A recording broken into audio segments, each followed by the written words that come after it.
हरिओम. जागतिक निसर्ग दिनानिमित्त आज या ठिकाणी आयोजित केलेल्या या कार्यक्रमामध्ये व्हॉट्सअपवरून आलेल्या सर्व निमंत्रित निसर्ग प्रचारक साधकांचं योग विद्या गुरुकुल अंतर्गत आरोग्यधाम निसर्गोपचार व योग केंद्र नाशिक रोड यांच्या वतीने मी या ठिकाणी सहर्ष स्वागत करीत आहे. आजच्या कार्यक्रमाचे प्रमुख अतिथी आदरणीय गुरुजी डॉक्टर विश्वासराव मंडलिक, याचबरोबर आदरणीय गुरुमाता पूर्णिमाताई, आरोग्यधाम निसर्गोपचार केंद्राचे केंद्र प्रमुख श्री प्रवीणजी देशपांडे, वैद्यकीय अधिकारी डॉक्टर विद्याताई देशपांडे यांचं सुद्धा मी आपल्या सर्वांच्या वतीनं या ठिकाणी सहर्ष स्वागत करीत आहे. आपण या कार्यक्रमाची सुरुवात नित्य परंपरेप्रमाणे या ठिकाणी प्रतिमा पूजन आणि दीप प्रज्वलन करणार आहोत. मान्यवरांना विनंती करतो की ओंकार प्रतिमेचं पूजन आणि दीप प्रज्वलन करावं.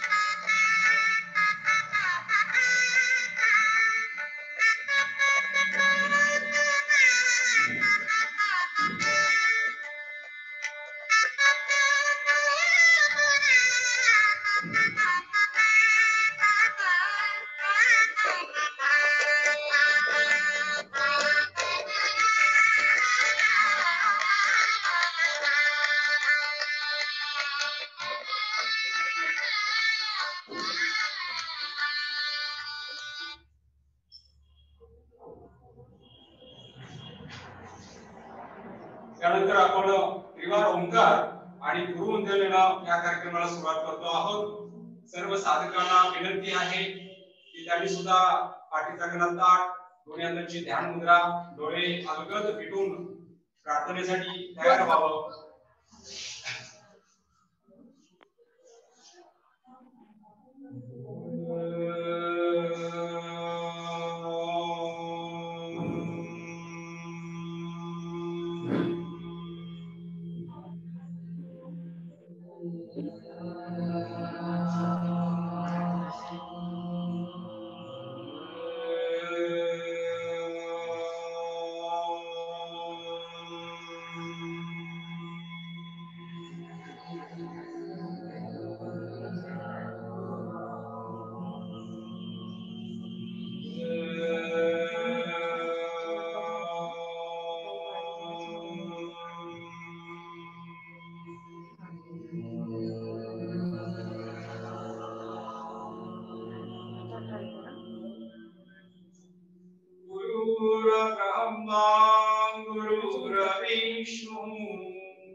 सावकाश डोळे उघडा.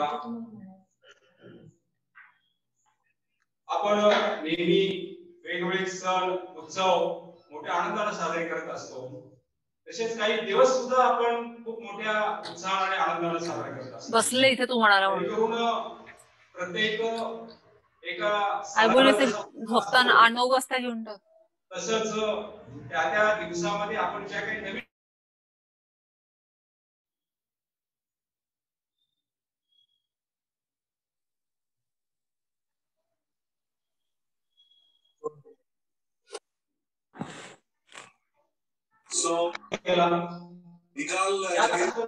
आज आपण एक जागतिक निसर्गोपचार दिन म्हणून साजरा करतो आहोत. हे संपूर्ण विश्व जसं या पंचमहाभूतापासून बनलेलं आहे. या विश्वातील प्रत्येक जीव हा पंचमहाभौतिक आहे आणि मनुष्य तर आत्मवाद नाहीये. आपलं सुद्धा शरीर हे पंचमहाभौतिक आहे आणि पंचमहाभौतिक हे शरीर असून सुद्धा आजारी पडल्यानंतर आपण त्या पंचमहाभौतिक साधनाचा वापर न करता लगेच औषधाच्या आपण मागे लागतो आणि म्हणून आपल्या शरीराचं सुद्धा त्या औषधामुळे जितकं नुकसान होतं त्याकडे आपण लक्ष देत नाही. आणि म्हणून खास करून गुरुजींनी आदरणीय गुरुजी डॉक्टर विश्वासराव पटेल यांनी पंचमहाभौतिक साधनांचा एक उपचार म्हणून कसा उपयोग होतो त्याचा प्रचार आणि प्रसार व्हावा या निमित्ताने एक निसर्ग गीत त्यांनी लिहिला. माती पाणी उजेड वारा निसर्ग साधने नित्य आचरा निसर्ग शक्तीशी योग साधुनी जीवन आपले सुखी करा. हे या कार्यक्रमाच्या निमित्तानं या ठिकाणी निसर्गिक सादर करत आहेत श्री गिरीशजी कोल्हटकर.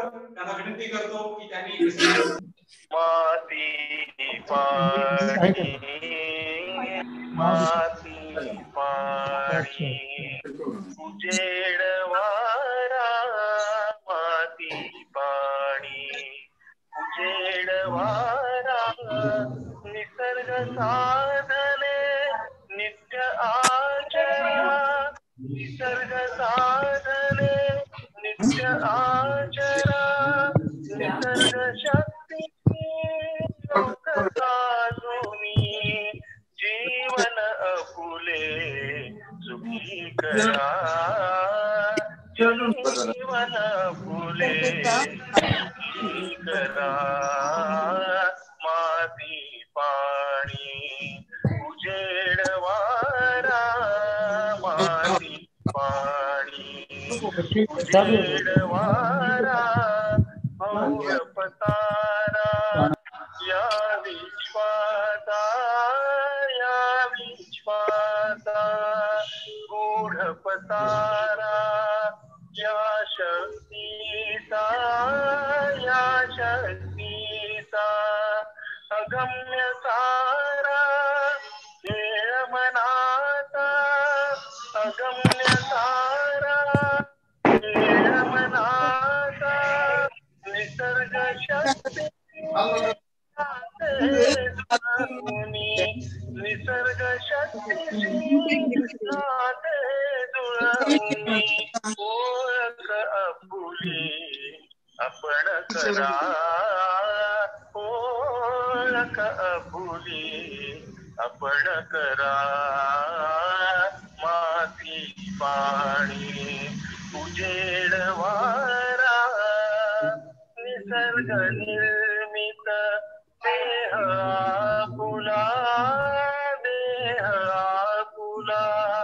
निसर्ग नियमे बंदित केला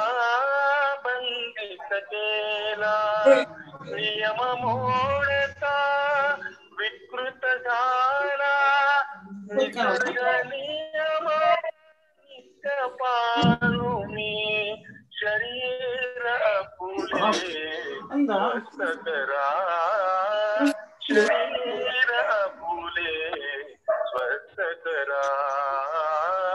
माती पाणी उजेड वारा अनेक व्याधी या शरीराला नको औषधे मुक्त व्हायला नको तनूला क्लेश द्यायला त्या शक्तीचे वारसामी जाणीव त्याची नित्य करा जाणीव त्याची नित्य करा. माती पाणी उजेड वारा निसर्ग साधने नित्य आचरा निसर्ग शक्तीशी योग साधुनी जीवन आपुले सुखी करा जीवन आपुले करा माती पाणी उजेड वारा. धन्यवाद. धन्यवाद धन्यवाद कोलटकर सर. खरं म्हणजे कोलटकर सर आजच्या मीटिंगला जॉईन होऊ शकलेले नाहीये, तरी सुद्धा त्यांनी मोबाईलवरती हे गीत या ठिकाणी सादर केलेलं आहे आणि गुरुजींनी खूप समर्पक अशी या ठिकाणी शब्दांची रचना केलेली आहे. माती पाणी उजेड वारा ही निसर्ग साधने नित्य आचरा. खरं म्हणजे कोणत्याही प्रकारचा धोका या साधनामध्ये नाहीये. जरी उपचार करत असताना जरी उपचार चुकला, उपचार जरी जादा झाला तरी कोणत्या प्रकारचा धोका असे या ठिकाणी नाहीये. आणि म्हणून या साधनांचा वापर आपण या ठिकाणी आत्मविश्वासाने करणं अत्यावश्यक आहे. आणि म्हणून जनमानसामध्ये निसर्ग उपचार रुजावा म्हणूनच अशा दिवसांची या ठिकाणी खरं म्हणजे योजना केलेली आहे. तर आजच्या कार्यक्रमाचं प्रास्ताविक श्री प्रवीणजी देशपांडे सरांनी करावं असं मी त्यांना विनंती करतो. हरिओम. आदरणीय गुरुवर्य डॉक्टर विश्वासरावजी मांडलिक गुरुजी, योगविद्या गुरुकुलचे कार्यवाह आदरणीय शरदजी पारगावकर, योगप्रेमी निसर्गप्रेमी साधक बंधू भगिनी, सर्वप्रथम सर्वांना निसर्गोपचार दिनाच्या हार्दिक हार्दिक शुभेच्छा. निसर्गोपचार हा विषय प्रामुख्याने भारताचा जर विचार केला तर महात्मा गांधींनी प्रामुख्याने निसर्गोपचाराचा प्रचार आणि प्रसाराला भारतामध्ये सुरुवात केली आणि तेव्हापासून निसर्गोपचाराला सुरुवात झाली. पण निसर्गोपचारामध्ये प्रामुख्याने उपचार शब्द जोडला गेल्यामुळे खूप लोकांच्या मनामध्ये आजही शंका आहे. ते फक्त उपचाराचं शास्त्र आहे, पण ते उपचाराचं शास्त्र नसून ती एक जीवन पद्धती आहे हे आता सर्वांच्या लक्षात यायला लागलेलं आहे. या उपचार शास्त्राचा उपयोग योगशास्त्राला सुद्धा अत्यंत महत्वाचा आहे, उपयोगाचा आहे, परिणामकारक आहे. हे आमच्या गुरुजींनी 40 वर्षापूर्वी ओळखलं. 1987 साली जेव्हा गुरुजींनी सगळ्यात पहिले योगोपचार केंद्र सुरू केलं तेव्हा त्यांच्या लक्षात आलं की नुसत्या योग नाही, त्याला निसर्गोपचाराची जोड दिली पाहिजे.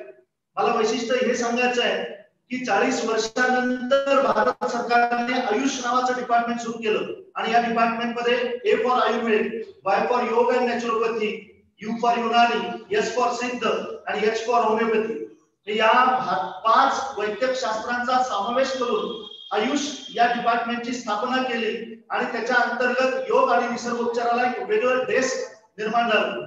आणि हे 40 वर्षापूर्वीच आमच्या गुरुजींच्या लक्षात आलं आणि त्यांनी योगोपचाराला निसर्गोपचाराची जोड दिली आणि त्याच्या माध्यमातून हजारो रुग्णांचं आरोग्य चांगलं करून दाखवलं. अर्थात उपचार शास्त्राचा उपयोग निसर्गोपचार म्हणून केलेला आहेच, करतो आहोतच, पण ती एक जीवन पद्धती निसर्गाच्या नियमांचा जर अवलंब केला तर उपचाराची गरजच येणार नाही, इतकं ते परिणामकारक असं शास्त्र आहे. आणि त्या माध्यमातूनच उपचार केंद्रांची सुरुवात झाली.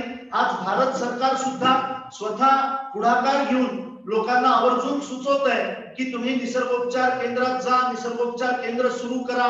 विविध प्रकारच्या योजनांच्या माध्यमातून भारत सरकार प्रयत्नशील आहे की योगाचा जसा प्रचार आपण करतो आहोत तसा निसर्गोपचाराचा पण प्रचार होणं ही काळाची गरज आहे. आणि त्या माध्यमातूनच खरं म्हणजे गेल्या 2 वर्षापासून दिल्लीला भारत सरकारची एक संस्था आहे, central council for research in योग अँड नॅचरोपॅथी, CCRY, या संस्थेने सुद्धा निसर्गोपचार दिन साजरा करावा असं आवाहन केलं आणि त्याच्या माध्यमातूनच आजचा हा सगळा कार्यक्रम आपण ठरवलेला आहे. अर्थात आदरणीय गुरुजी आपल्याला निसर्गोपचाराची माहिती आणि विशेषतः आरोग्याच्या दृष्टीने, उपचार म्हणून नाही, की आरोग्याच्या दृष्टीने ते किती महत्वाचं आहे हे आपल्याला गुरुजी आपल्या या व्याख्यानातून समजून सांगणार आहेत. त्याचबरोबर आपण निसर्गोपचारातली काही प्रात्यक्षिक आहेत जी अत्यंत सोपी आणि अत्यंत परिणामकारक आहे.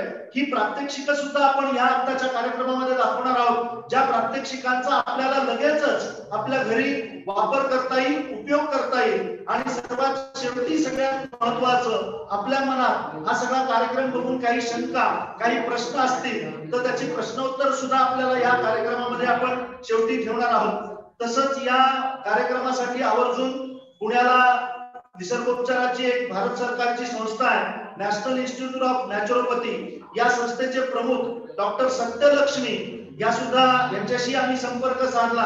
त्या या दिनानिमित्त खूप बिझी आहेत, पण त्यांनी एक त्यांचा व्हिडिओ आम्हाला पाठवलेला आहे. अर्थात निसर्गोपचार दिनानिमित्त त्यांनी तो व्हिडिओ केलेला आहे. त्या साऊथ इंडियन असल्यामुळे त्यांचं भाषण जे आहे ते इंग्लिश मध्ये आहे, पण सोपी भाषा आहे, तेही आपल्याला या कार्यक्रमामध्ये ऐकायला मिळणार आहे. तर असा हा निसर्गोपचार दिन एक वेगळ्या पद्धतीने आपण ऑनलाईनच्या माध्यमातून आपण साजरा करत आहोत. अजूनही खूप लोक वेटिंग मध्ये दिसत आहेत. मला आवर्जून विनंती करायची आहे, आपण झूम वर जॉईन होता आलं नाही तरी आपल्याला युट्यूब वर हा कार्यक्रम चालू आहे. लाईव्ह युट्यूब योग विद्या गुरुकुल वरून आपण हा सगळा कार्यक्रम बघू शकता. आपल्या परिचित लोकांना सुद्धा ती लिंक पाठवू शकता आणि ते सुद्धा या कार्यक्रमाचा आस्वाद घेऊ शकतील. थोडक्यात मी प्रास्ताविक केलंय, या ठिकाणी मला प्रास्ताविक करण्याची संधी दिली त्याबद्दल संयोजकांचे आभार. धन्यवाद. हरिओम. धन्यवाद देशपांडे सर. आदरणीय गुरुजी जवळजवळ 40-50 वर्षापासून या योग क्षेत्रामध्ये योग प्रचाराचं प्रसाराचं काम करतायत. आणि सुरुवातीला गुरुजींच्या लक्षात आलं की आपल्याकडे येणारे हे साधक जे आहे ते नुसते निरोगी नाही तर काही व्याधिग्रस्त सुद्धा आहेत. आणि म्हणून अशा व्याधिग्रस्त साधकांना खरं म्हणजे योगामध्ये जर पुढचं शिक्षण द्यायचं असेल तर त्यांना अगोदर बरं करणं आवश्यक आहे. आणि याच वेळी त्यांच्या लक्षात आलं की याला निसर्गोपचाराची जर आपण जोड दिली तर तो लवकर बरा होईल. आणि म्हणून गुरुजींनी प्रथम योगदान नाशिक, त्यानंतर पंचवटी, त्यानंतर जेल रोड आणि आता नाशिक रोड मध्ये योगाबरोबर निसर्गोपचाराचं सुद्धा या ठिकाणी काम सुरू झालेलं आहे. आतापर्यंत जवळजवळ 35,630 साधकांनी या ठिकाणी योग्य पद्धतीने निसर्गोपचाराचे उपचार घेतलेले आहेत आणि योग्य पद्धतीने ते बरे होऊन पुढचे सगळे योगाचे वर्ग करतायत. तर अशा ह्या इतका प्रचंड अनुभव असलेल्या गुरुवर्यांना आता मी विनंती करतोय की त्यांनी आपल्याला या ठिकाणी थोडं निसर्गोपचाराबद्दलचं मार्गदर्शन करावं. आदरणीय गुरुजी.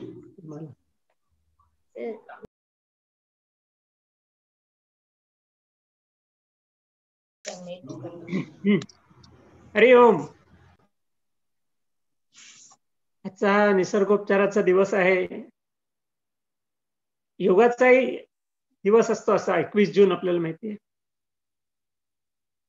योगाबरोबर निसर्गोपचार खरं म्हणजे जोडलेला आहे. मी तर म्हणतो की योग आणि निसर्गोपचार म्हणजे योगोपचार आणि निसर्गोपचार एका नाण्याच्या दोन बाजू आहेत. निसर्गोपचाराशिवाय योगोपचार पूर्ण होत नाही, योगोपचाराशिवाय निसर्गोपचार पूर्ण होत नाही, अशी परिस्थिती आहे. आणि त्यामुळे आम्ही 40 वर्षापूर्वीच हे जोडलेलं आहे. केंद्र शासनाने पण जोडलंय. केंद्र शासनाने आयुषमध्ये ते वाय म्हणजे योग आणि निसर्गोपचार एकत्र येतात. कारण आहे की निसर्गोपचार तुम्हाला लगेच परिणाम देतो आणि योगोपचार तुम्हाला, त्यामुळे योगशास्त्र आहे. योगशास्त्र हे योग म्हणून परिपूर्ण आहे. या आत्म्याचा परमात्म्यापर्यंत विकास करण्याकरता ते शास्त्र आहे, त्याच्या दृष्टीने परिपूर्ण आहे. योगोपचार म्हणून ते परिपूर्ण नाही, कारण योग ही उपचार पद्धती नाहीये. पण आपण ती वापरतो कारण तिचा उपयोग होतो उपचाराला, म्हणून ती तडजोड आहे. त्यामुळे योगोपचारामध्ये काही मर्यादा निश्चित आहेत, पण त्या मर्यादा निसर्गोपचारातनं काही प्रमाणात भरून काढल्या जातात. आणि त्यामुळे दोन्ही गोष्टी जोडल्या ना तर खूप चांगला परिणाम होतो. सुरुवात झाली की मी सुरुवातीला उपचार करायला सुरुवात केली. पेशंट यायला लागले. 40 वर्षापूर्वीची गोष्ट आहे. तेव्हा फक्त योगोपचारच करायचं. पण मग काही पेशंट असे असायचे की ते योगोपचार करू शकायचे नाही. योगामध्ये काय आसनं आहेत, प्राणायाम आहे, शुद्धिक्रिया आहे, ध्यान आहे. ते रुग्ण ते आसनं करू शकत नव्हते. कंबर दुखते, मान दुखते, हालतच नाही, कसे आसनं करणार. तेव्हा माझ्या लक्षात आलं की इथं नुसता योग नाही, त्याला आपण थोडा निसर्गोपचार जोडूया. म्हणून मसाज वगैरे सुरू केले, वाफेचा शेक सुरू केला, असे काय काय उपचार सुरू केले आणि मग खूप चांगले परिणाम दिसायला लागले. आणि म्हणून तेव्हापासूनच आम्ही मग निसर्गोपचाराचा अभ्यास केला, योगोपचाराचा केला, दोन्हींची जोड दिली आणि अतिशय चांगले परिणाम दिसत आहेत. आज आमचं ते आरोग्यधाम निसर्गोपचार केंद्र आहे, ज्या केंद्राच्या वतीने हा कार्यक्रम केला जातोय. त्या केंद्रामध्ये 35,000 रुग्ण येऊन गेले आतापर्यंत. आणि ते इंडोर पेशंट असतात, ते राहतात 10 दिवस तिथे. त्यावेळी मग ते 10 दिवस राहिल्यामुळे त्यांना मी योग तर शिकवतोच, आसन प्राणायाम शुद्धिक्रिया हे शिकवतोच, पण निसर्गोपचारही देतो. म्हणजे आलेला त्यांना बरं वाटायला लागतं लगेच. किंवा कंबर दुखते, मान दुखते, एकदा मसाज केला की त्याला लगेच बरं वाटतं. त्याला असं वाटतं अरे फारच छान. आणि मग तो आसनं करू शकतो आणि मग कायमचा बरा होतो. त्यामुळे तिचा परिणाम जास्ती चांगला दिसायला लागला. शिवाय आहाराचा विषय असतो. आरोग्यदामध्ये आम्ही ते पेशंट राहायला आल्यामुळे त्यांना आम्ही जेवायला देतो. त्यामुळे त्याचाही परिणाम होतो. त्यामुळे सगळ्याचा एकत्रित परिणाम 10 दिवसामध्ये पेशंट 60 ते 70% बरा होतो सरासरी. म्हणून त्या दोन्हींची जोड महत्वाची आहे. आता योगाचा दिवस होतोच, आता निसर्गोपचाराचा दिवस आहे आजचा, तो महत्वाचा आहे जरा. निसर्गोपचार म्हटलं म्हणजे लोकांनाही वाटतं की आपल्याला वाटत असेल म्हणजे माती पाण्याचे उपचार. निसर्गोपचार म्हणजे माती पाण्याचे उपचार. माती लावायची, पाणी पाहायचं, गरम करायचं काय वगैरे वगैरे. आणि आहार ते आहेतच, त्याला पंचमहाभौतिक उपचार म्हणतात. आणि सगळं ब्रह्मांड जे आहे, विश्व आपलं, ते पंचमहाभौतिक आहे. आयुर्वेदाने सांगितलेलं आहे, आपल्या तत्वज्ञानात सांगितलेलं आहे, योगात पण सांगितलेलं. पृथ्वी, आप, तेज, वायू आणि आकाश. पृथ्वी म्हणजे माती, आप म्हणजे पाणी, तेज म्हणजे उष्णता, वायू म्हणजे सगळा हवा, आणि आकाश म्हणजे पोकळी. असे 5 महाभूत आहेत. त्या ब्रह्मांडातली प्रत्येक गोष्ट पंचमहाभौतिक आहे, असा सिद्धांत आहे. मग ते मनुष्य प्राणी असो, इतर प्राणी असो, जनावर असो, वनस्पती असो किंवा दगडधोंडे असो, सगळे पंचमहाभौतिक आहेत. आणि मग हे माणसाचं शरीर सुद्धा पंचमहाभौतिक आहे. कारण शरीरामध्ये बघा, पृथ्वी म्हणजे काय, स्थूल गोष्टी आहेत. आप म्हणजे काय, जल आहे, पण जलद्रव्य, रक्त वगैरे जल आहे, हाडं वगैरे, मांस वगैरे स्थूल आहे, रक्त वगैरे जल आहे. तेज शक्ती आहे, त्याशिवाय चाललेलंच नाही. हृदय चालतंय, फुफ्फुस चालतंय, शक्ती आहे, तेज आहे. हवा आहे, पण हवा घेतो, हवा स्वतः जगू शकणार नाही, म्हणून हवा पण आहे, वायू. आणि पोकळ्या आहेत, अनेक ठिकाणी शरीरात पोकळ्या आहेत, आणि त्या पोकळ्या आहेत म्हणून व्यवस्थित चालले. ते पोकळ्या ब्लॉक झाले की ब्लॉकेज ऑफ आर्टरी म्हणतात तसं. म्हणजे शरीर हे पंचमहाभौतिक आहे. निसर्गोपचाराचा सिद्धांत असा आहे की शरीर पंचमहाभौतिक आहे. त्या पंचमहाभूतांचं संतुलन व्यवस्थित असणं म्हणजे आरोग्य, आणि ते संतुलन बिघडणं म्हणजे विकार. मग हे संतुलन बिघडलेलं परत नीट करायचं असेल तर कसं करायचं? तर त्याच्याकरता इतर उपचार पद्धती औषधं वापरतात. ॲलोपॅथीमध्ये रसायन वापरतात, आयुर्वेदामध्ये वनस्पती वापरतात, होमिओपॅथीमध्ये ते बारक्या बारक्या गोळ्या असतात. तसं निसर्गोपचारामध्ये हे पंचमहाभूत आहे. जर पंचमहाभूताचं संतुलन बिघडलं तर बाहेरच्या पंचमहाभूतांचाच वापर करायचा आणि हे संतुलन सांभाळायचं, काय असेल ते सुधारायचं. आणि संतुलन सुधारलं कीच आरोग्य नाही. म्हणजे निसर्गोपचाराने हा मूलभूत विचार केलेला आहे. केवळ लक्षणावर उपचार नाही आहेत. तर ब्लड प्रेशर वाढलं तर ब्लड प्रेशर कमी करणार औषध दिलं की ब्लड प्रेशर नॉर्मल येतं, पण तो पेशंट बरा होत नाही ना, कारण गोळ्या बंद केल्या की परत ब्लड प्रेशर वाढतं. निसर्गोपचारातल्या माध्यमातून संतुलन कायमचं व्यवस्थित राहतं आणि औषधाची गरज लागत नाही. त्या औषधाचे साईड इफेक्ट नाही काही, आणि माणूस बरा होतो, हे महत्वाचं. नुसतंच नियंत्रण नाही. ते ॲलोपॅथीमध्ये ते डॉक्टर म्हणतात की we can control the disease but we cannot cure the disease. या औषधाने नियंत्रण येतं. डायबिटीस मधले शुगर नियंत्रणात येते, पण डायबिटीस बरा होत नाही. आणि योग आणि निसर्गोपचारात तो बरा होणार. ह्याच्याकरता पंचमहाभौतिक चिकित्सा असं म्हटलं जातं. मातीचे उपचार आहेत, पाण्याचे उपचार आहेत, हवेचे उपचार आहेत, उष्णतेचे उपचार आहेत. त्याचा तपशील आता एवढा सांगायला वेळ नाही आपल्याला इथे. ह्याच्यापेक्षा आणखीन एक महत्वाचं तत्व जे आहे ते सगळ्यात महत्वाचं, ते आपण लक्षात ठेवलं पाहिजे की निसर्ग जीवन हा जो भाग आहे, निसर्गाच्या प्रमाणे आपलं जीवन जगलं पाहिजे. कारण आपलं शरीर पंचमहाभौतिक आहे, निसर्गाने तयार केलेलं आहे. तर निसर्गाने तयार केलेलं असल्यामुळे त्याला नियम आहेत काही शरीर चांगलं राहण्याकरता. म्हणजे हा देह, थोडं तत्वज्ञान आपल्याला योगामधलं माहित असेल की आत्मा हा देहाचा मालक आहे आणि आत्म्याला हा देह दिलेला आहे परमेश्वराने. हा देह तू घे, वापर 100 वर्ष. पण मग 100 वर्ष कसा वापरायचा हे महत्वाचं आहे. आपण एखादं यंत्र आणतो बघा बाजारात जाऊन, मिक्सर असेल, गिझर असेल, हल्ली तर किचन मध्ये खूपच यंत्र वापरतो आपण. यंत्र आणताना आपण विचार करतो, दुकानदाराला विचारतो याची गॅरंटी किती आहे. दुकानदार सांगतो आहे 2 वर्ष आहे, 5 वर्ष आहे, 10 वर्ष आहे. पण ते सांगताना तो आणखीन एक सांगतो की हो ती गॅरंटी आहे, पण एक कार्ड याच्याप्रमाणे तुम्ही वापरलं तर ते कार्ड पण देतो. त्याच्यात लिहिलेलं असतं की कसे वापरले पाहिजे यंत्र आहे. मग इलेक्ट्रिक असेल 240 व्होल्टचा सप्लाय पाहिजे, तुम्ही एकदम 400 व्होल्टचा दिला तर ते जळून जाईल. आणि 40 व्होल्टचा दिला तर चालणारच नाही. म्हणजे प्रॉपर इलेक्ट्रिक सप्लाय पाहिजे, त्याची प्रॉपर व्होल्टेज पाहिजे, प्रॉपर फ्रिक्वेन्सी पाहिजे, योग्य पद्धतीने वापरलं पाहिजे, त्याच्यावर जास्ती वजन टाकता कामा नये वगैरे वगैरे नियम असतात सगळे, आपल्याला माहिती. आणि ते तंत्र तशा पद्धतीने वापरलं तर 5 वर्षाची गॅरंटी ही काय असेल. जसं परमेश्वराने आत्म्याला देह दिल्यानंतर आत्म्याने परमात्म्याला विचारलं हा देह दिलाय किती गॅरंटी आहे. परमात्म्याने सांगितलं 100 वर्ष आहे. नाही देह 100 वर्ष टिकलं पाहिजे. 100 वर्ष गॅरंटी मिळते. त्या आत्म्याला बरं वाटलं, अरे वा 100 वर्ष टिकलं, छान आहे. पण परमेश्वराने लगेच सांगितलं की पण तू असं वापरलं, नीट वापरलं पाहिजे. गॅरंटी कार्ड मध्ये नियमावली असते, त्याप्रमाणे वापरलं पाहिजे. हे शरीर जर व्यवस्थित निसर्ग नियमाप्रमाणे वापरलं तर 100 वर्ष टिकेल, नाही तर केव्हाही संपेल, त्याचा काय भरोसा नाही. म्हणजे नियमावली काय आहे हा प्रश्न आहे.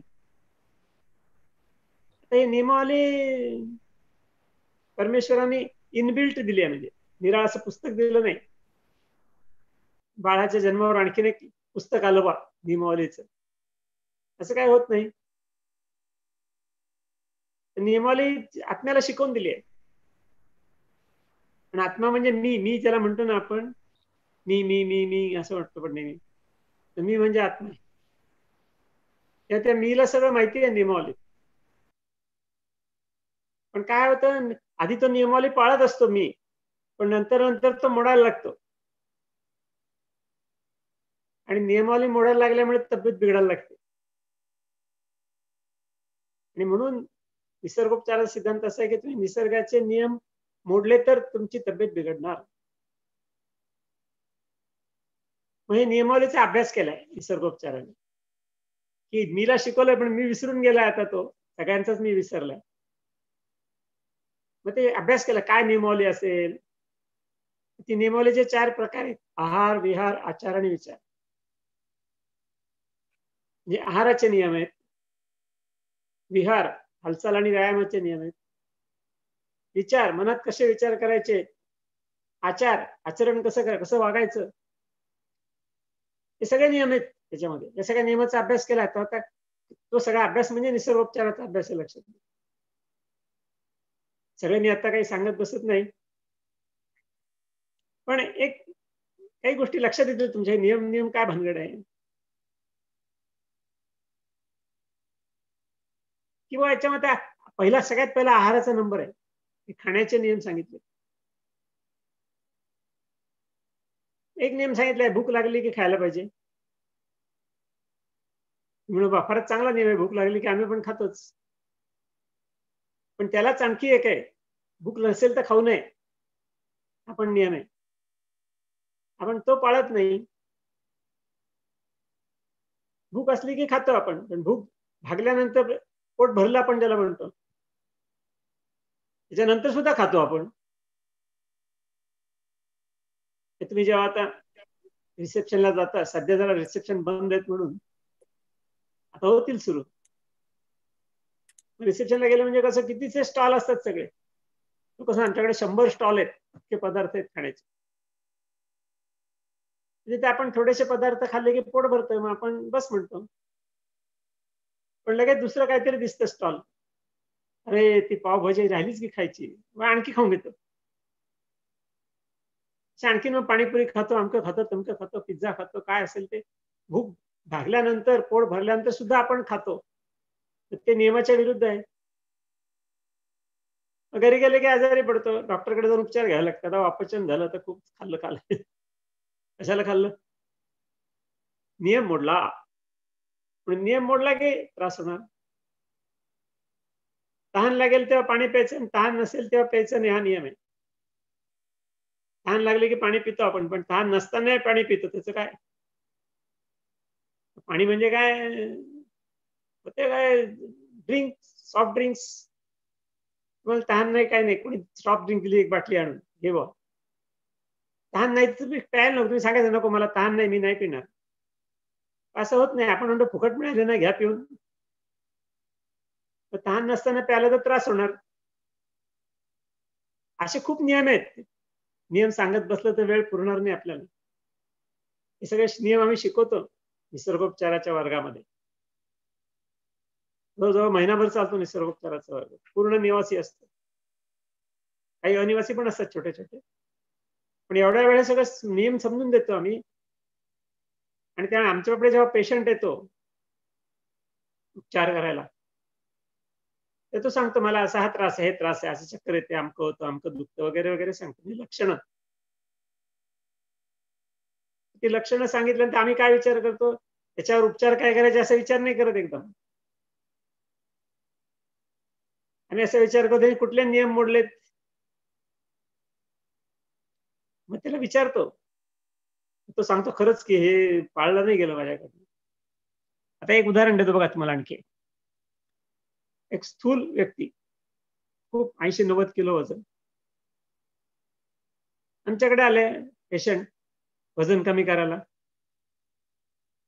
आम्ही सगळं तपासलं, त्यांना बघितलं, लगेच त्यांना उपचार नाही सांगितले. आमच्या लक्षात आलं हे सगळं पाहिल्यानंतर, त्यांच्या प्रकृतीकडे पाहिल्यानंतर, की वजन जे आहे ना पाण्याचं जास्ती वजन आहे. त्यांना विचारलं का तुम्ही पाणी किती पिता?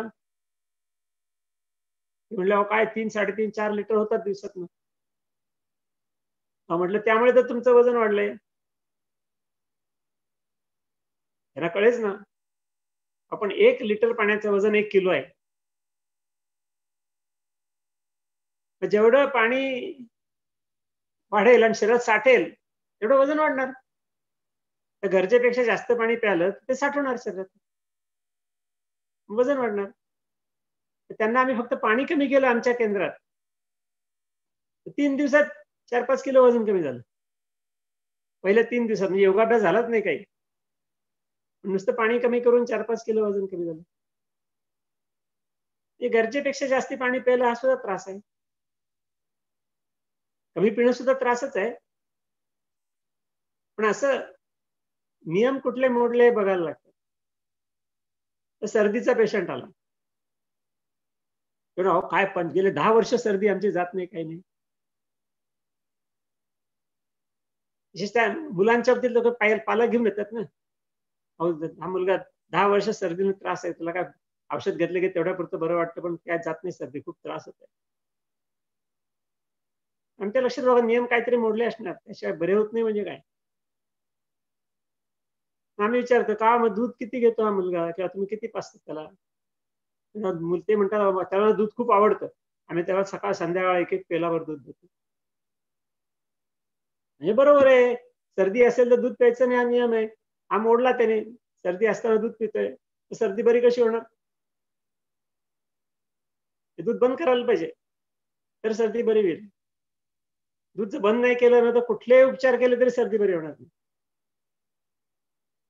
म्हणजे नियम मोडला बरा नाही होणार. अशा अनेक गोष्टी आहेत लक्षात. आमच्या केंद्रात तुम्ही आला तर प्रत्येक वेळा दर 10 दिवसांनी नवीन पेशंट येतात. त्यात तुमच्या लक्षात येईल की प्रत्येक पेशंट काहीतरी नियम मोडत असतं.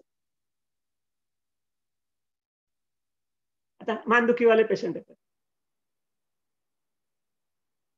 ते काय मोडतात नियम? ते खाण्यापिण्याचा काही प्रश्न नसतो, पण ते लॅपटॉपवर काम करतात दिवसभर. समोर लॅपटॉप खाली वाकायचं आणि बटणं दाबायची. IT मध्ये असतात.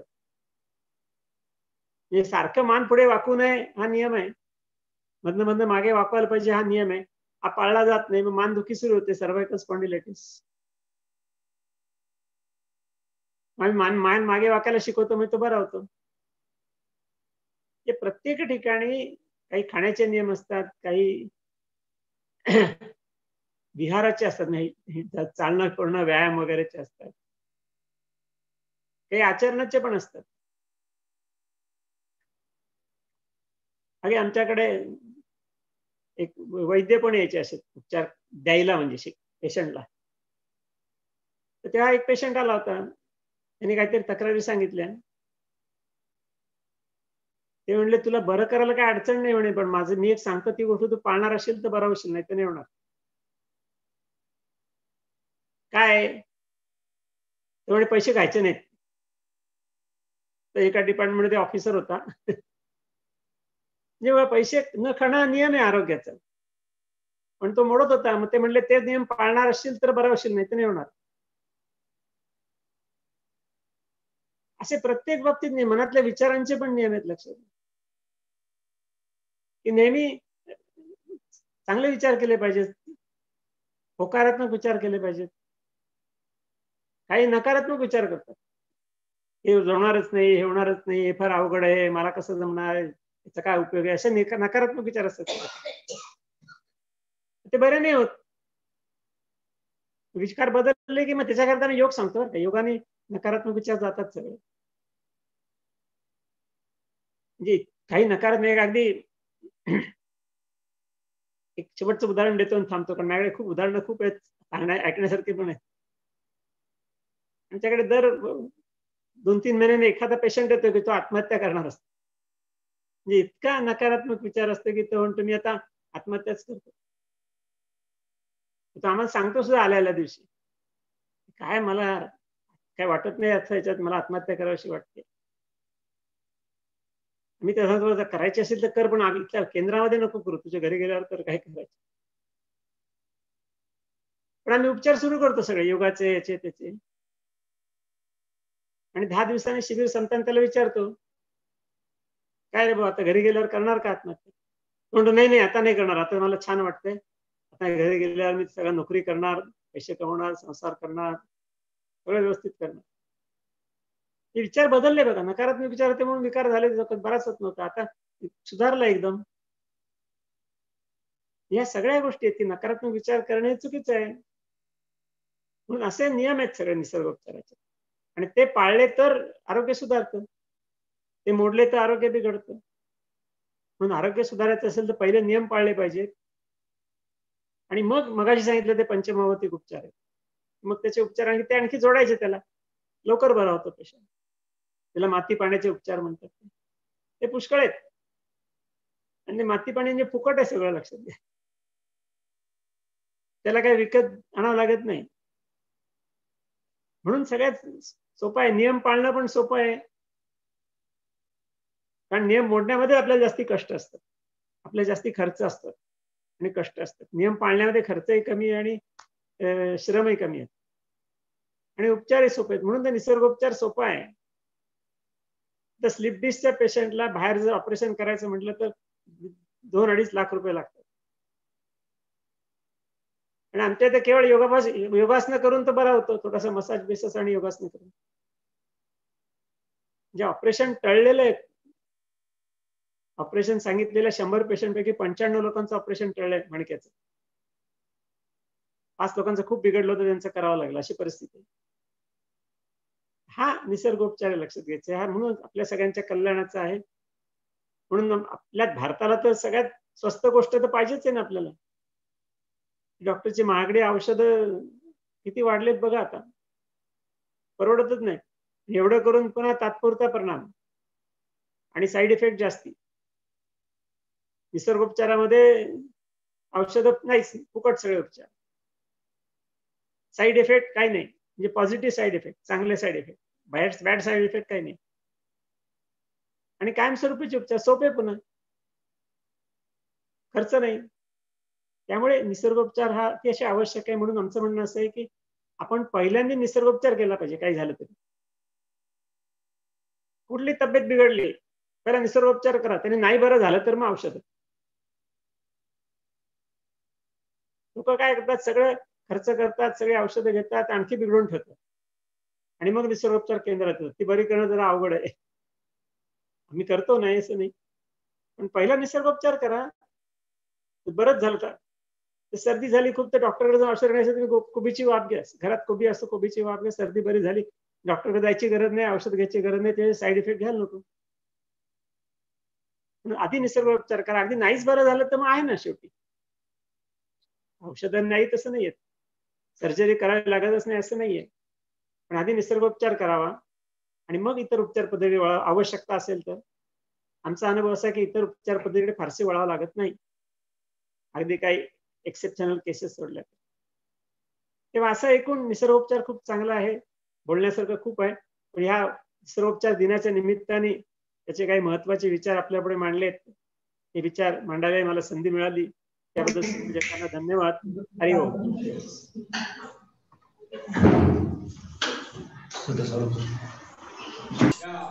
निसर्गोपचारामध्ये पंचमहाभूतिक उपचार या ठिकाणी आपण करतो. याच्यामध्ये 15-20 प्रकारचे पंचमहाभूतिक उपचार या ठिकाणी प्रामुख्याने केले जातात. यामध्ये पाण्याचे उपचार, मातीचे उपचार, वाफेचे उपचार, सूर्यकिरण चिकित्सा अशा अनेक साधनांचा या ठिकाणी वापर केला जातो. वेळेअभावी आपल्याला हे सगळी प्रॅक्टिकल्स या ठिकाणी दाखवता येणार नाहीये. मात्र निसर्गोपचाराचा जो काही कोर्स असतो, या कोर्समध्ये ही प्रॅक्टिकल्स प्रत्यक्ष रूपाने तुम्हाला दाखवली जातात आणि प्रशिक्षणार्थी जे विद्यार्थी असतात त्यांच्याकडे करूनही घेतले जातात. आता एक प्रायोगिक तत्वावरती तुम्हाला घरच्या घरी करता यावी म्हणून आम्ही 2 प्रात्यक्षिके या ठिकाणी निवडलेली आहेत. त्याच्यामध्ये कोबीची वाफ आणि गार गरम लपेट असा या ठिकाणी उपचारांची या ठिकाणी प्रात्यक्षिके निवडलेली आहे. त्या करोनाच्या काळामध्ये खरं म्हणजे अनेक लोकांना सर्दीचा खूप त्रास झालेला आहे आणि लोकांना सर्दी झाली की खूप भीती वाटायची आणि म्हणून सर्दी होऊच नये म्हणून लोकांनी अनेक प्रकारची विचारणा आमच्याकडे केली की यासाठी आपल्याला काय करता येईल. आणि खास करून सर्दीवर कोणतंच औषध पण नाहीये, पण निसर्गोपचारामध्ये एक जालिम उपचार आहे. हा उपचार जरी 1-2 दिवस जरी आपण घेतला तर सर्दीचा भर एकदम उतरतो आणि व्यवस्थित पद्धतीने श्वास घेता राहतो, श्वास घेता येतो, झोपी शांत लागते आणि वारंवार होणाऱ्या सर्दीपासून सुद्धा आपल्याला या ठिकाणी त्यातून मुक्त होता येतो. तर या ठिकाणी आपण जो उपचार पाहणार आहोत त्याचं नाव आहे कोबीची वाफ. या ठिकाणी कोबीची हिरवी पानं वापरून त्या ठिकाणी ही वाफ तयार केली जाते. तर हे प्रात्यक्षिक या ठिकाणी दाखवत आहेत सौ रश्मीताई जाधव. मी त्यांना विनंती करतो की त्यांनी आपल्या प्रात्यक्षिकाला सुरुवात करावी. हरिओम.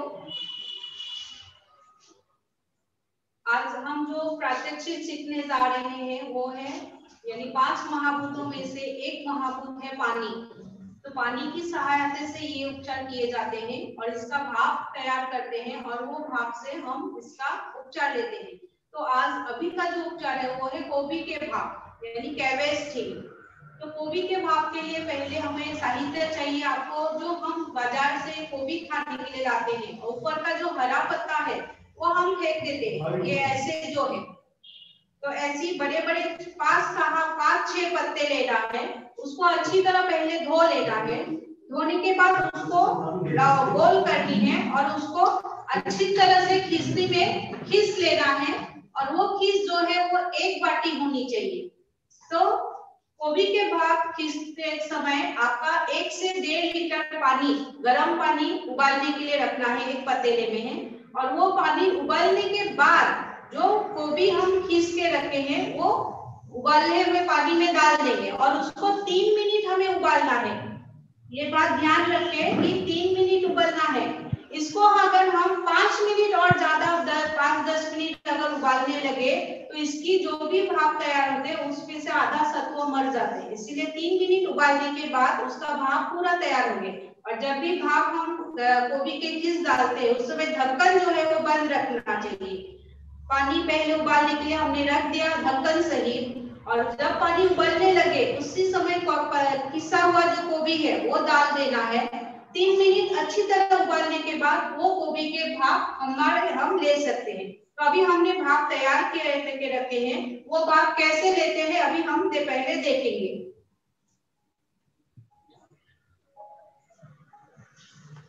तो इसमें गोभी के भाप लेने की दो प्रक्रिया है। पहले हम देखेंगे नॉर्मल, जो हम पूरे चादर से सिर लपेटते हुए हम गोभी के भाप लेंगे। ये हमने भाप तैयार किए हैं और ये चादर को अच्छी तरह सिर से लेके इसको ढक्कन दे देना है।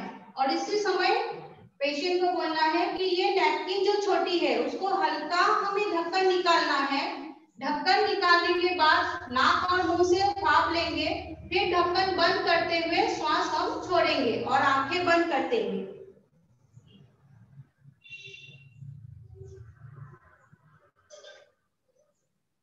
इस तरह से भाप लेना है और देखना है नीचे से या बाहर से भाप ना जा सके। तो उनको बोलना है ढक्कन धीरे से खोलनी है। थोड़ा खोलने के बाद नाक और मुंह से हम श्वास लेंगे और ढक्कन बंद करके हम धीरे धीरे श्वास छोड़ेंगे। और इस समय आंखें बंद रखना है, बहुत ज्यादा नीचे झुकना नहीं चाहिए, नहीं तो इसकी जल सकते हैं यानी। तो उसके ये जो भाप है ये कम से कम 10 से 15 मिनट हम दिन में 2 बार लेते हैं। पर अभी क्या है, भाप आपका जितना तक है, अभी 15 मिनट से भी ज्यादातर भाप रहते हैं, तो उतने मिनट आप ये भाप ले सकते हैं। दिन में 2 बार ये भाप लेना है। अगर मान लो गोभी नहीं है, उसके साथ आप तुलसी, 1 बाटी तुलसी उबालने के लिए रख सकते हैं उसमें। और दोनों अगर लेते हैं, गोभी के पत्ते और तुलसी, तो उसमें जल्दी ही हमारे जो भी तकलीफ है दूर होंगे। तो इसका फायदा यही है कि आपका सर्दी है, फिर गले की कुछ प्रॉब्लम है, कफ ज्यादा हो गए हैं, साइनसाइटिस ज्यादा हो गए हैं, उस समय ये हम ले सकते हैं। फिर मुंह पे पिंपल्स वगैरह आते हैं, उसके लिए भी ये फायदेमंद होते हैं। और अभी जो भी है कोरोना का सीजन है, तो इस समय हमारा अगर हम गोभी के भाप लेते हैं तो इससे ज्यादा से ज्यादा हमें फायदा मिलेंगे।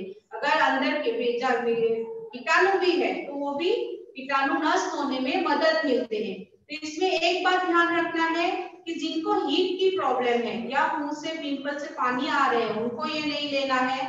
और जिनकी हीट तैयार है उनको नहीं लेना है, उसमें संभालना है।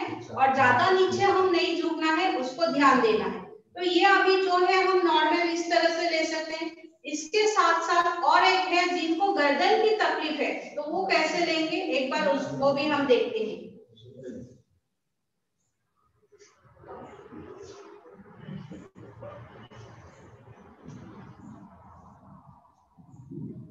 कभी देखिए गर्दन अगर तकलीफ है तो उनको हाथी के सूंड जो बोलते हैं उस हिसाब से हम देंगे।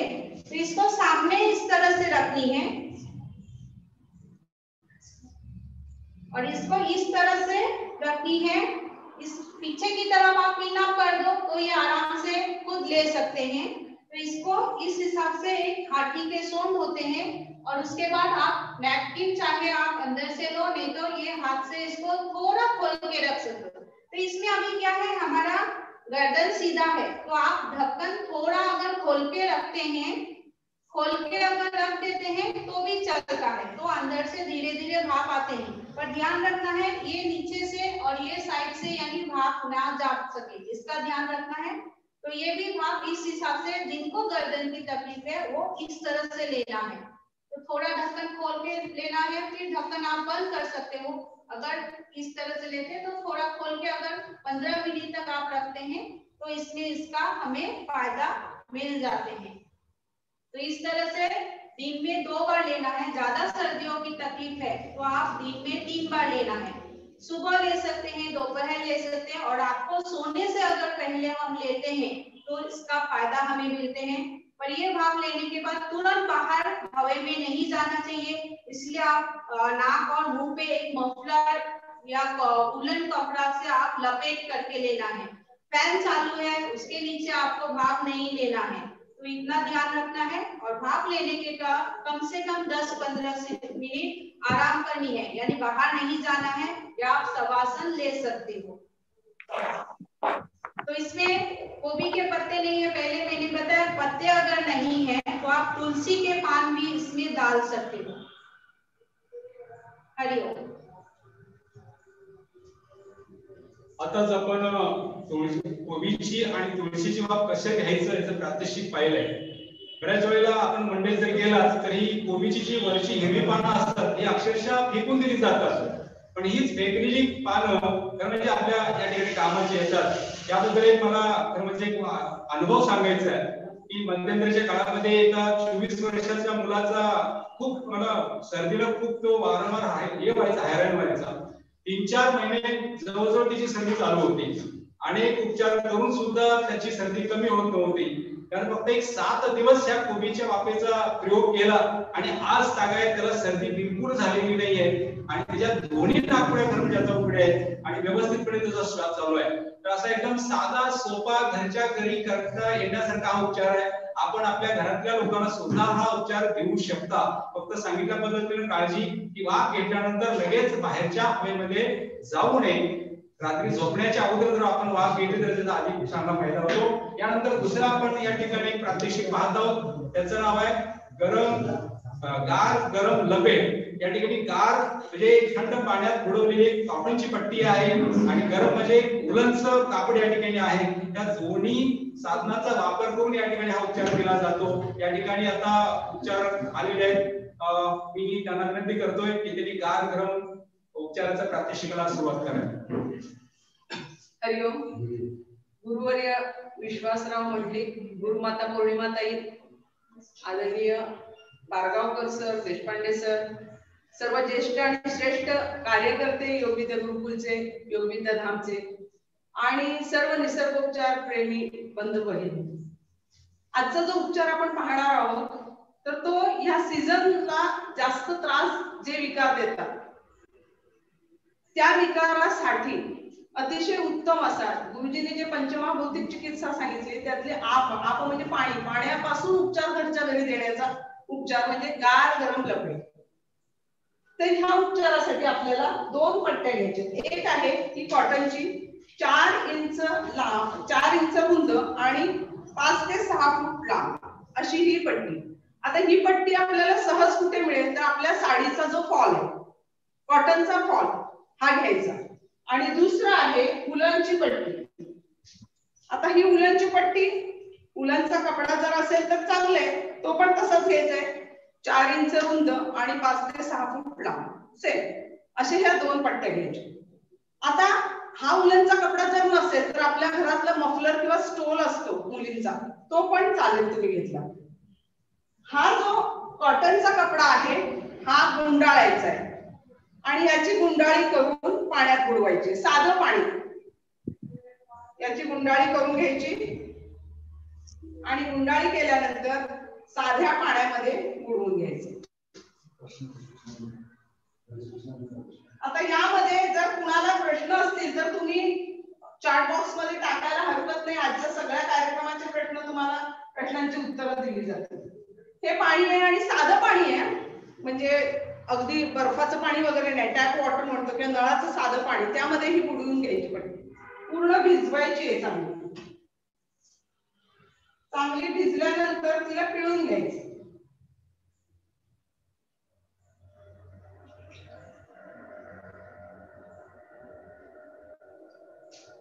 चांगली पिळून घ्यायची आणि नंतर आता बांधताना लक्षात घ्यायचंय की याचा रोल असतो, म्हणजे ही गुंडाळीची बाजू बाहेर ठेवायची, हे उलट करायचं नाही. ही गुंडाळीची बाजू बाहेर ठेवायची आणि ही घशाला आम्ही लावणार. आणि गुंडाळताना खूप घट्ट गुंडाळायचं नाही किंवा अगदी सैल गुंडाळायचं नाही, एवढं लक्षात ठेवायचं. आता याचा उपयोग काय होणार आहे बघा. ही थंड म्हणजे ओली पट्टी आहे आणि वरून मी आता उलनची पट्टी गुंडाळणार आहे. उलनची पट्टी गुंडाळताना मात्र मी ती ओली करणार नाही. हा उलनचा कपडा आहे, हा ओला न करता कोरडाच असाच गुंडाळणार आहे पूर्ण आणि त्याच पद्धतीने या ओल्या पट्टीवर बांधणार आहे. आता ओल्या पट्टीवर बांधताना पुन्हा ह्या रोलची बाजू बाहेर आणि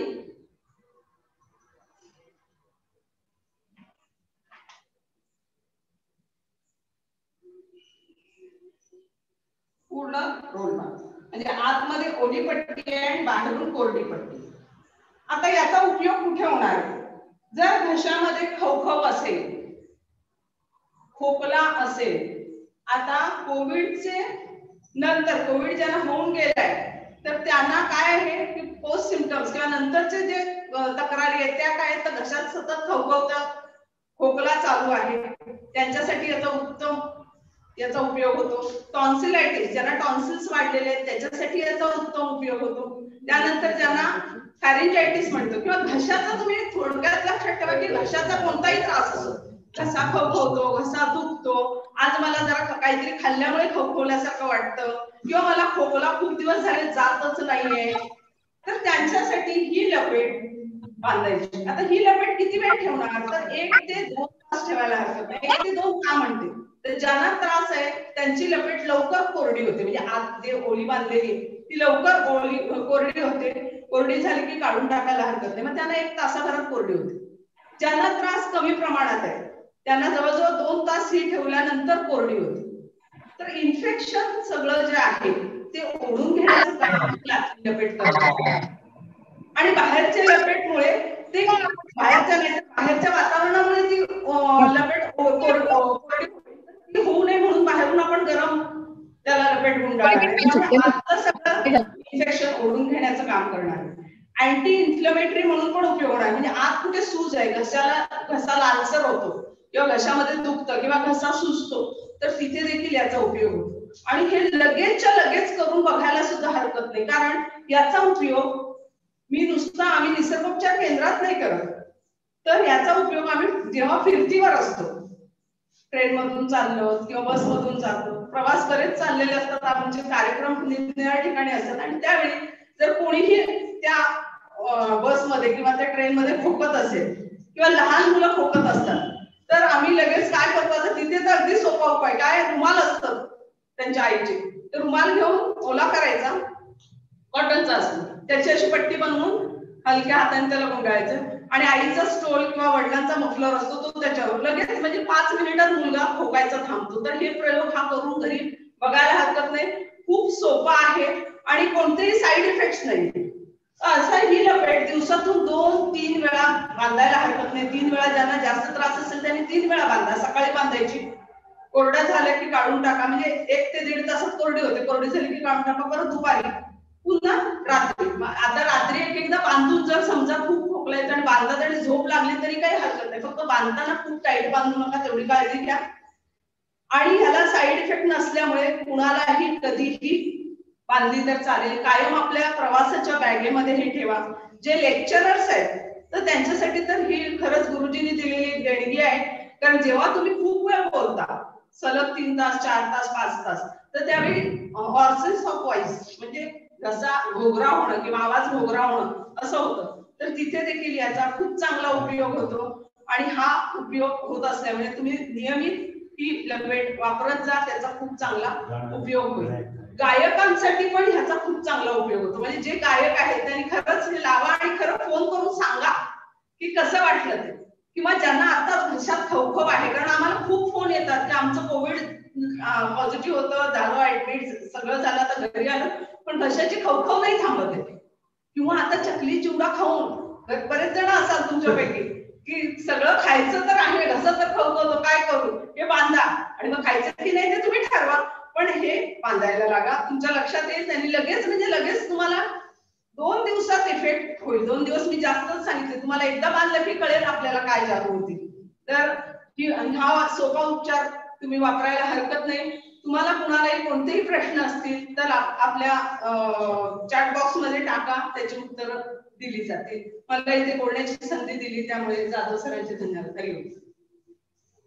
हरिओम. तर या ठिकाणी आता जे 2 प्रात्यक्षिक दाखवली, खरं म्हणजे ती त्रास झाल्यानंतरच करायला पाहिजे असं नाहीये, याच्या अगोदर सुद्धा आपण त्या ठिकाणी प्रतिबंधात्मक उपाय म्हणून सुद्धा याचा वापर आपण घरच्या घरी करू शकतो.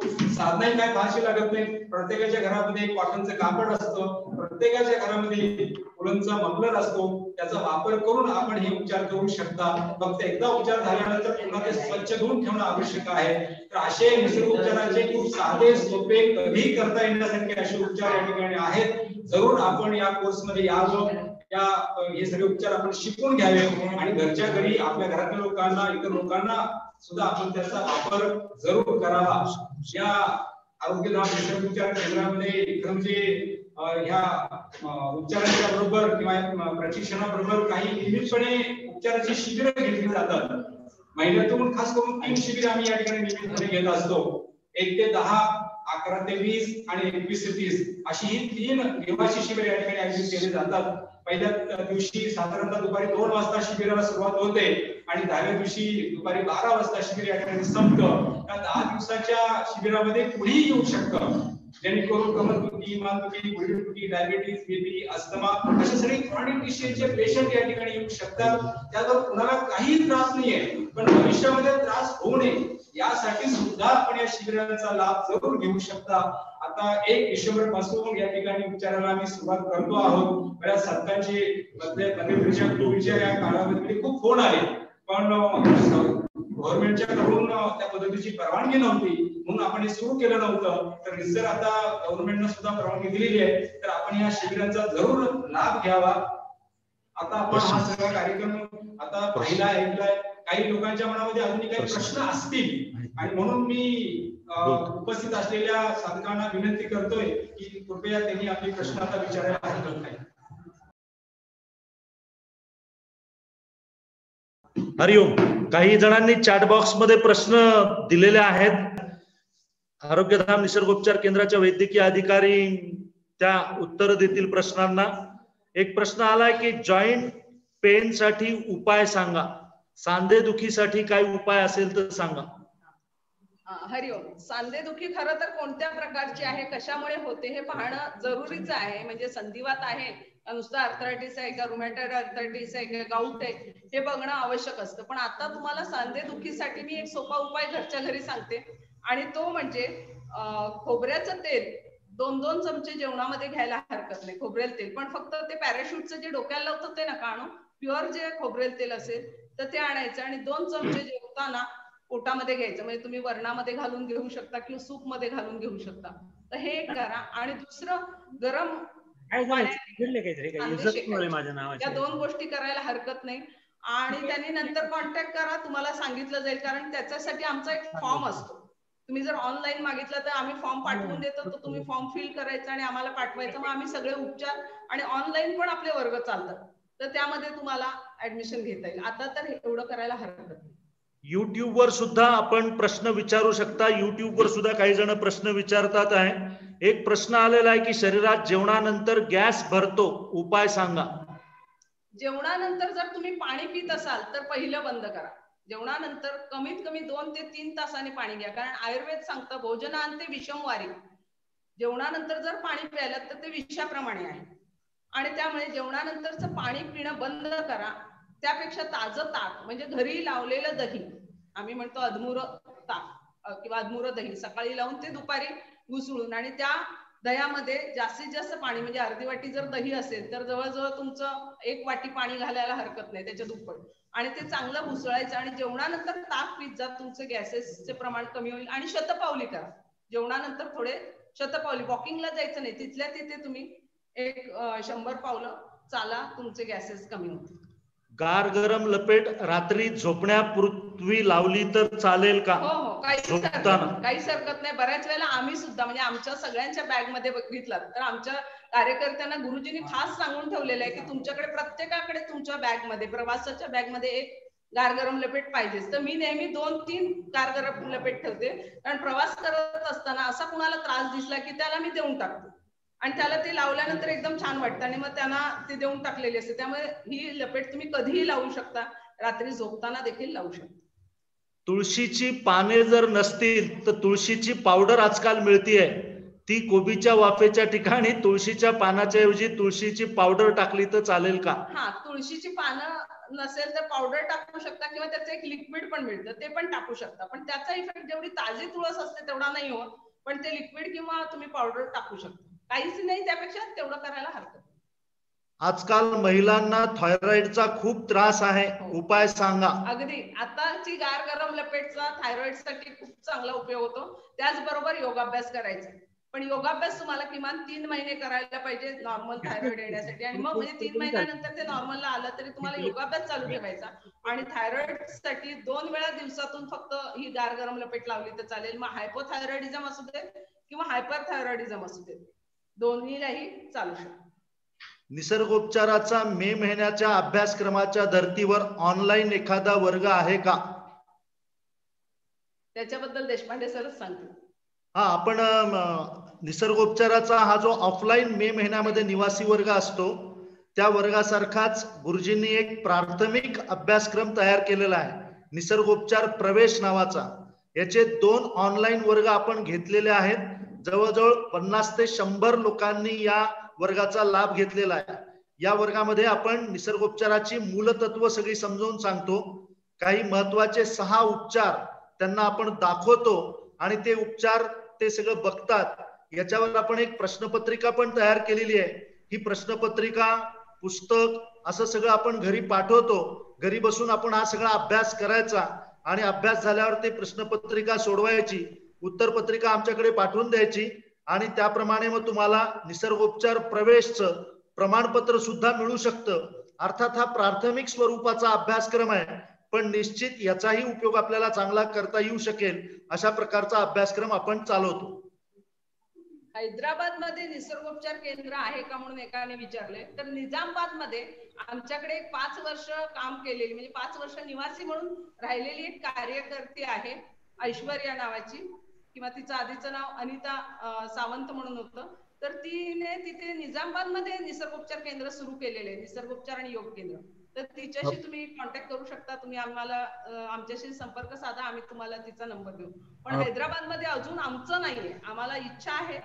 बघू, कोणाचा इंटरेस्ट असेल हैदराबाद मध्ये तर त्यांनी खरं येऊन शिकायला हरकत नाही आणि आम्ही त्यांना मदत करू तिथे सुरू करायला. गुरुजींसाठी एक प्रश्न आहे, फार मजेशीर प्रश्न आहे.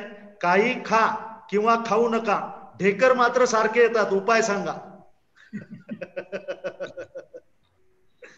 त्याला योगाभ्यास करणे हा उपाय आहे. ज्याला कुठलाही उपाय नसतो ना, त्याला योगाभ्यास करणे हा उपाय असतो. नेहमीचे योगाचे सगळे वर्ग पहिल्यापासून आता म्हणजे योग तुषार, योग संजीवन, योग प्रवेश, क्रमक्रमाने सगळे उपचार करायला आपोआप जाईल ते सगळं. त्याला काही खास विकार आहे किंवा खास औषधं घ्यायला पाहिजे असं काही नाही.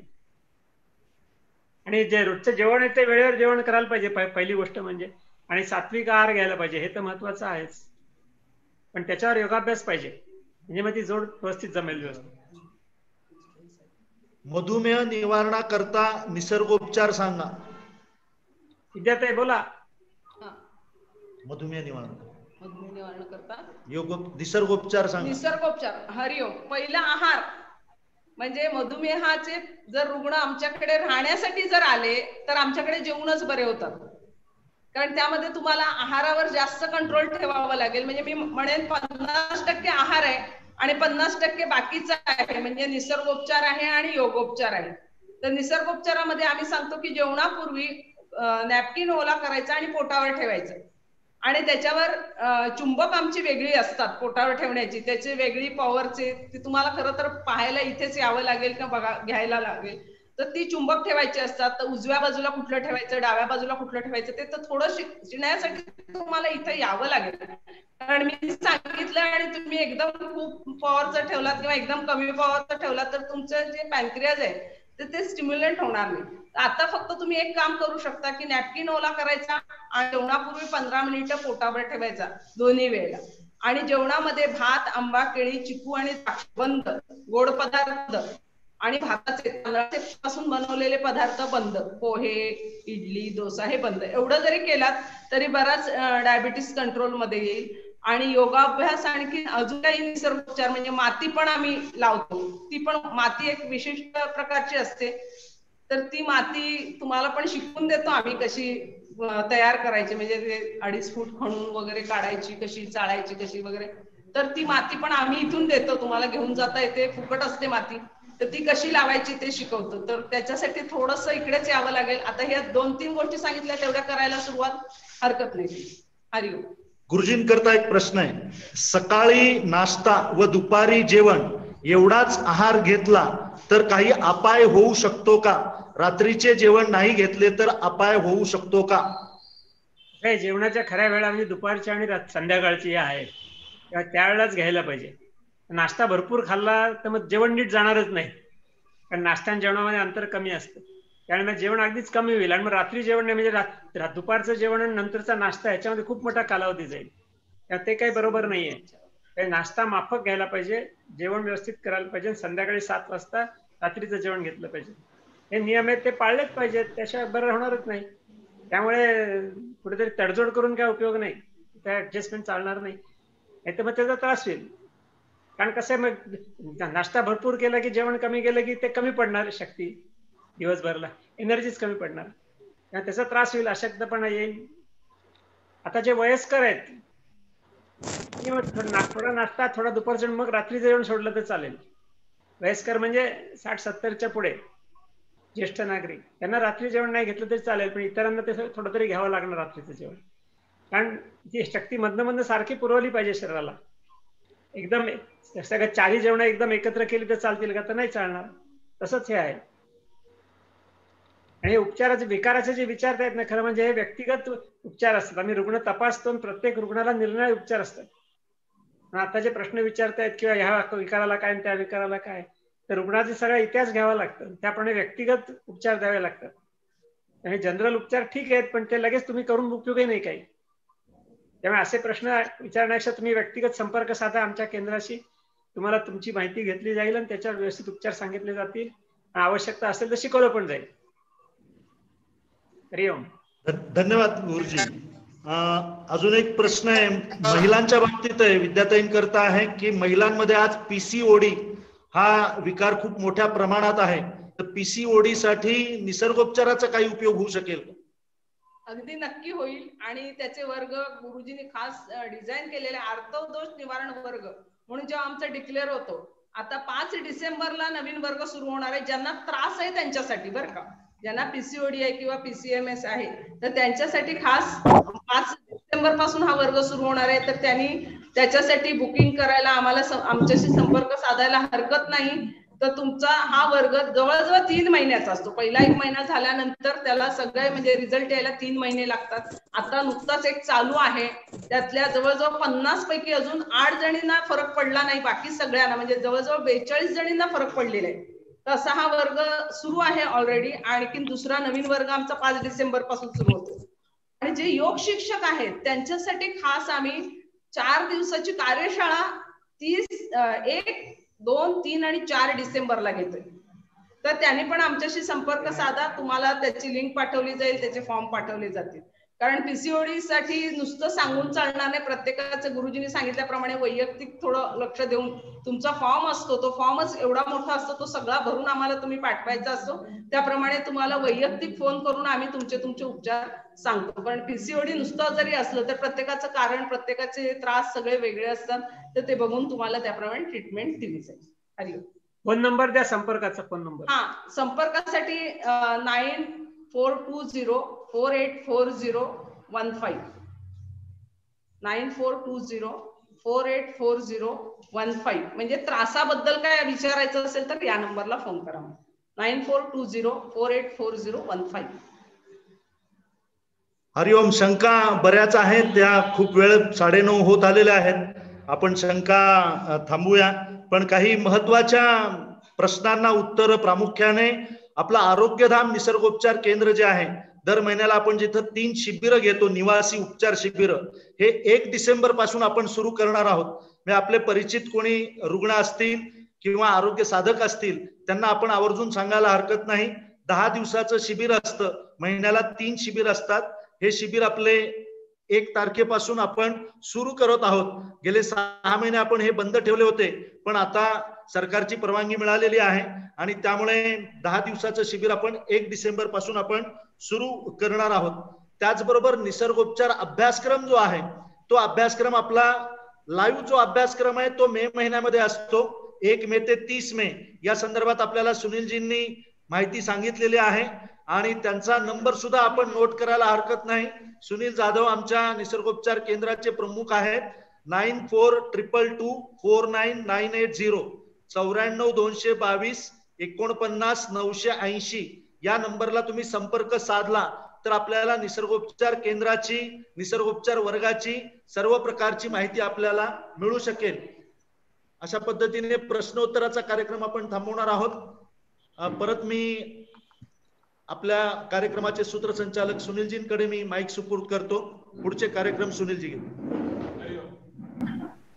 ठिकाणी आपण वेळेच्या नुसार त्या ठिकाणी जे काही प्रश्न उत्तरांचा या ठिकाणी आपण कार्यक्रम घेतला. खूपच प्रश्न भरपूर आहे, पण प्रत्यक्षात एवढ्या कमी वेळेमध्ये उत्तर देणं शक्य नाही आहे.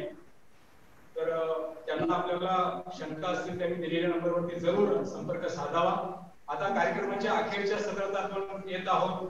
एक आवर्जून मला गोष्ट सांगायची आहे की या कोरोनाच्या काळामध्ये योगाचे वर्ग ऑनलाईन पद्धतीने सुरू आहेत आणि या आयोजित केलेला आहे.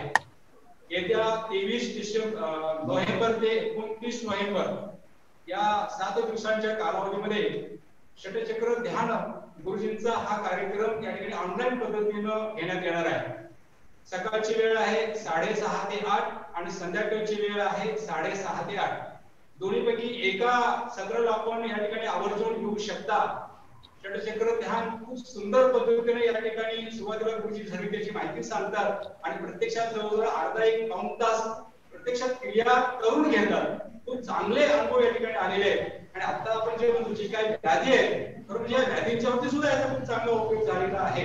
तर या शिबिराला सुद्धा आपण जरूर यावं. याचं शुल्क फक्त 1000 रुपये नाममात्र आहे आणि हे 1000 शुल्क सुद्धा गुरुकुलला ज्या ठिकाणी ध्यान मंदिर उभारलं जाणार आहे त्या ध्यान मंदिरासाठी आपल्याकडून दिली जाणारी देणगी आहे.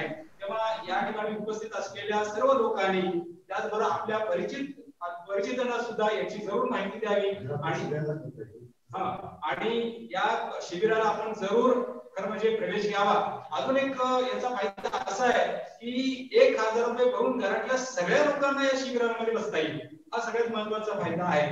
आणि एकदा आपण शिबिर केलं की नक्कीच पुढच्या वेळी आपण नक्की विचार कराल की पुन्हा केव्हा आहे. तर हे सुद्धा शिबिर आपण जरूर त्या ठिकाणी करावं. आता जाता जाता आदरणीय गुरुजी वेळात वेळ काढून या ठिकाणी उपस्थित राहिले आणि त्यांनी चांगल्या पद्धतीने आपल्याला मार्गदर्शन केलं. यासाठी मी तुम्हाला सर्वांच्या वतीने गुरुजींचा या ठिकाणी आभार व्यक्त करतो. त्याचबरोबर आपण सुद्धा आमच्या विनंतीला मान देऊन या ठिकाणी मोठ्या संख्येने उपस्थित राहिलात. याच्या पुढे जेव्हा आम्ही तुम्हाला अशा पद्धतीची म्हणजे निमंत्रण पाठवू जरूर आपण आमच्याशी जोडत जा ही विनंती करतो. हरिओम कार्यक्रम संपला.